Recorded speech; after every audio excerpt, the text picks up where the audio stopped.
Assalamualaikum warahmatullahi wabarakatuh.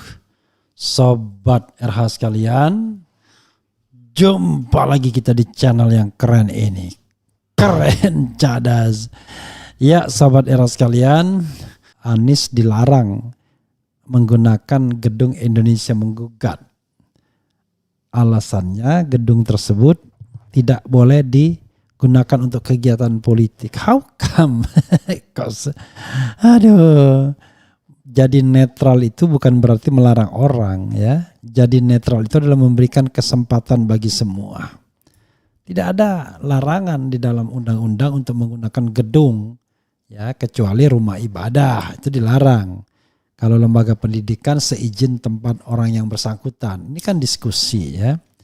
Belum masa kampanye kok dibilang melakukan kegiatan politik dan lain sebagainya. Padahal politik itu adalah kegiatan sehari-hari kita karena kita adalah zon politikun. Jadi kita adalah makhluk politik sesungguhnya.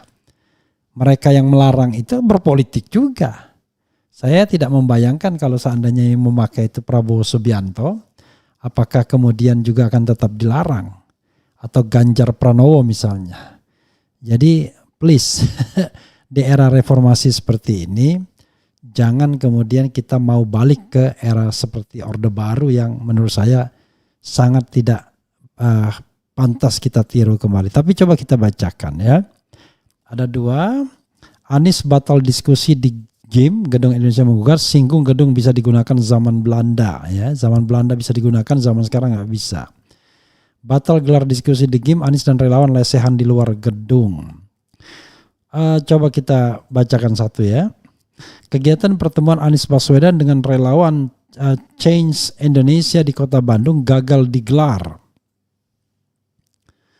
Di dalam gedung Indonesia Menggugat, padahal panitia mengklaim telah mengantongi izin penggunaan gedung cagar budaya tersebut beberapa hari sebelumnya. Pantauan Detik Jabar Minggu siang setiba di GIM, Anies langsung menjumpai para pendukungnya. Anies juga langsung melihat pintu gedung bersejarah itu yang memang benar-benar terkunci dan tidak bisa digunakan. Tadi kita lihat ya. Kendati demikian, pertemuan dengan relawan Anies Baswedan Muhaimin Iskandar tetap digelar di luar gedung. Anies pun bersama rombongannya langsung ikut duduk lesehan bersama para relawan. Kita ingin menggunakan gedung, ternyata gedung yang bisa digunakan di zaman Belanda sekarang tidak bisa digunakan. Artinya kita harus teguh, kesetaraan harus dikembalikan, kata Anies dalam sambutannya. Bayangkan ya. Kesempatan untuk berpendapat, kesempatan untuk menyuarakan ekspresi harus disuarakan, tambah Anies. Janji ya kalau menang tidak mempersekusi orang dan tidak main larang-larang. Anies cukup menyesalkan atas kejadian ini. Menurutnya relawan yang hadir dalam kegiatan ini merupakan aktivis yang pada masanya berkesempatan memperjuangkan demokrasi.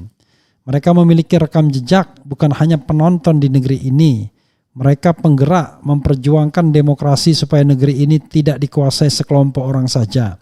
Agar semua kekayaan negeri ini dinikmati semua, itu demokrasi jelasnya. Mari kita mulai, jadikan apa yang kita alami di tempat ini. PR kita masih besar, di kota besar seperti Bandung masih ada pelarangan. Ke depan itu tidak ada, Indonesia merdeka sesungguhnya, tutur Anies menambahkan. Insya Allah ya. Kekecewaan panitia acara. Berdasarkan informasi dari panitia, acara diskusi ini sebenarnya sudah mengantongi izin secara tertulis dari pengelola tempat tersebut, yaitu UPTD Pengelolaan Taman Budaya Jawa Barat di bawah Dinas Kebudayaan dan Pariwisata Jawa Barat beberapa hari sebelum acara dilaksanakan. Kalau misalnya yang melaksanakan acara ini dipakai partai politik yang kebetulan tempat bernaung Gubernur Jawa Barat, apakah akan dilarang juga? Please, jangan diskriminatif ya. Karena telah mendapatkan izin tertulis, beragam persiapan pun telah dilakukan oleh panitia agar acara berjalan lancar. Namun, pada Sabtu malam 7 Oktober 2023 sekira pukul 23.00 WIP, salah seorang pegawai Disparbud Jabar menyampaikan secara lisan kepada panitia bahwa acara diskusi harus dibatalkan. Bayangkan. Pemberitahuan pembatalan disampaikan tanpa surat tertulis dan hanya disampaikan secara verbal hanya beberapa jam menjelang pelaksanaan acara. Ketua Balai Amin Jabar Dr. Kiai Haji Maman Imanul Haq menilai sebagai sebuah presiden buruk dalam tata kelola kegiatan acara di ruang-ruang publik yang dimiliki pemerintah. Gedung Indonesia Menggugat selayaknya sebagai situs bersejarah adalah ruang publik di mana publik bisa melakukan kegiatan, berserikat, berkumpul dan mengeluarkan pendapat sebagaimana dijamin oleh konstitusi, kata Maman dalam keterangannya. Syukur juga Maman Imanul Haq ini sudah masuk koalisi perubahan. Kalau belum masuk koalisi perubahan beda mungkin suaranya. Makanya jadi pejuang demokrasi itu harus betul-betul teguh dan konsisten ya dengan nilai-nilai. Jangan karena kita punya orientasi politik tertentu. Hanya karena yang datang kebetulan adalah salah satu capres yang diminta berpendapat soal perubahan bangsa saat ini, sepertinya ada yang merasa tidak nyaman dengan kehadiran sosok capres pengusung perubahan ini, tuturnya. Gedung pemerintah bukan untuk kegiatan politik. Luar biasa. Jadi gedung siapa untuk kegiatan politik ya? Ini Sontoloyo ini pendapat seperti ini ya.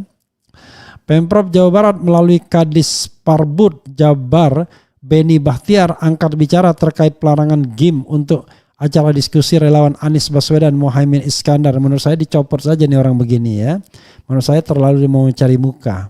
Gini kronologisnya, 3 hari sebelum pelaksanaan kegiatan ini, saya mendapatkan telepon dari Ibu Yuningsih, anggota Komisi 2 fraksi PKB dan mengatakan bahwa bisa enggak GIM dipakai? Boleh Bu, dipakainya untuk apa? Saya bilang, untuk dialog, untuk perubahan masa depan Indonesia, judulnya gitu kurang lebih, kata Beni kepada Detik Jabar via sambungan telepon. Oh boleh, mangga silakan, tapi tak ada kegiatan politik ya? Enggak Pak, ini pure diskusi di antara mereka Pak, katanya gitu tambah Beni. Apa beda ya kegiatan diskusi sama kegiatan politik itu? Bingung saya.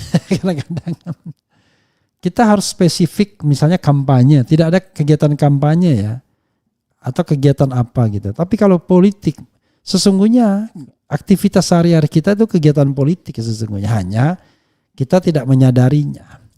Jadi politik itu adalah kegiatan sehari-hari. Ingat, politik itu aspek dari kehidupan kita. Ada aspek ideologi, politik, ekonomi, sosial, budaya. Kenapa kita kemudian seperti alergi dengan kata-kata politik ya? Oke. Beni juga membenarkan jika panitia acara melayangkan surat kepada pihaknya untuk penggunaan gedung itu dan tidak ada keterangan jika Anies Baswedan bakal datang ke acara tersebut. How come? Misalnya yang diganti yang datang itu Ganjar atau Prabowo, kira-kira dia mau melarang enggak? Dalam surat yang diberikan tidak ada keterangan akan mendatangkan Anies Baswedan, makanya kami izinkan dan itu pun diizinkannya secara lisan, tidak tertulis dari kami, tuturnya. Ya apa bedanya? Izin itu kan bisa lisan, bisa tertulis. Justru ketika dia memberikan izin lisan itu dia tidak profesional. Menurut Beni, panitia melanggar kesepakatan karena memasang baliho Anies Baswedan Muhaimin Iskandar dan pihaknya pun membenarkan memberikan imbauan kepada stafnya agar menurunkan baliho tersebut. Tiba-tiba tadi malam saya dapat laporan dari staf bahwa ada baliho Anies Baswedan sama Caimin di GIM. Otomatis saya menyuruh diturunkan baliho tersebut dan di stop kegiatan untuk hari ini karena sudah melanggar kesepakatan di awalnya. Makanya saya segera telepon Bu Yuningsih, saya kirimkan foto dan sebagainya, tuturnya. Bu, kenapa ini jadi kegiatan politik bukan kegiatan yang Ibu sampaikan? Aduh Pak Beni, saya jadi malu nih sama Pak Beni. Katanya gitu, laporan ke saya nggak gini, atas kewenangan Pak Beni kami ikut saja, katanya begitu, kata Beni. Jadi apa masalahnya kalau misalnya menggunakan gedung itu dipakai untuk semacam orasi, diskusi dan lain sebagainya? Harus diskusi yang tidak politik. Jadi diskusi apa yang tidak politik itu? Diskusi agama maksudnya. Politik juga. Diskusi tentang kesehatan perempuan, diskusi politik juga.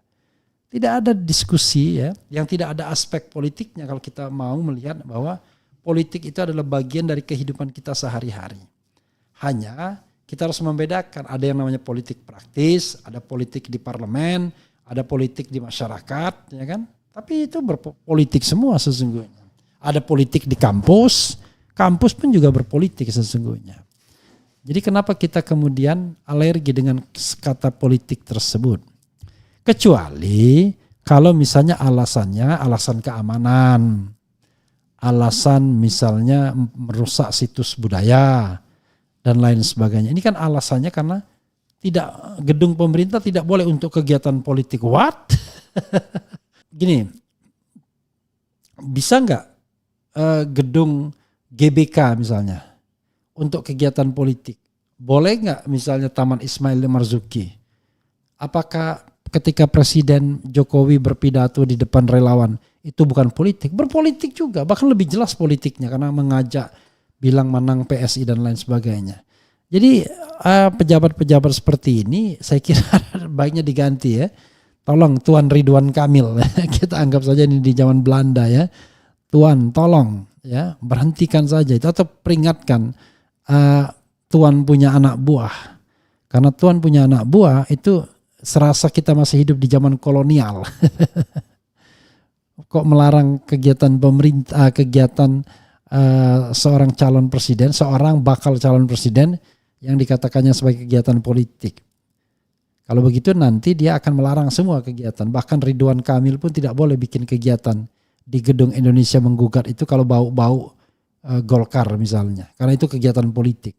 How come? Misalnya gedung itu dipakai untuk ulang tahun Golkar. Nggak boleh juga. Lalu dipakai untuk apa bolehnya? Ya, speechless. Makanya saya katakan speechless ini. Membagongkan ya cara pandang demikian ini. Wassalamualaikum warahmatullahi wabarakatuh. Cia.